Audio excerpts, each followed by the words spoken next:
തുടങ്ങല്ലേ? അസ്സലാമു അലൈക്കും. അപ്പൊ തുടങ്ങാട്ടോ. ആദ്യത്തെ ചോദ്യം, ഖുർആൻ ഇറങ്ങിയ മാസം? ഖുർആനിലെ 1/3 എന്നറിയപ്പെടുന്ന സൂറത്ത്? പിന്നെ ഒരു സൂറത്തുണ്ട്, ആ സൂറത്ത് ഒരു നബിയുടെ പേരിലാണ്. ഖുർആനിൽ മുഹമ്മദ് എന്ന് എത്ര പ്രാവശ്യം പറഞ്ഞിട്ടുണ്ട്? പിന്നെ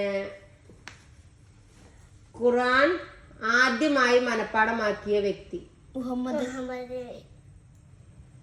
പിന്നെ ഖുർആനിൽ കുറച്ച് നബിമാരെ പേര് പറഞ്ഞിട്ടുണ്ട്. എത്ര നബിമാരെ പേരാ പറഞ്ഞിട്ടുള്ളത്? 25. ഖുർആനില് ഒരു സൂറത്താണ് ആദ്യമായിട്ട് ഫുള്ളായിട്ട് ഇറങ്ങിയത്, അത് ഏത് സൂറത്താ? ഫാത്തിഹ.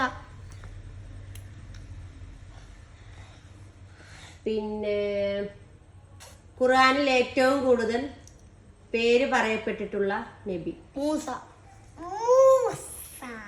തീയിലെറിയപ്പെട്ട നബി? ഇബ്രാഹിം. കഅബ നിർമ്മിച്ച നബി ആരാ? ഇബ്രാഹിം. ആ നബിക്ക് ഒരു സഹായി കൂടി ഉണ്ടായിരുന്നു. ഇസ്മായിൽ നബി ഇബ്രാഹിം നബിയുടെ ആരാണ്? മകൻ.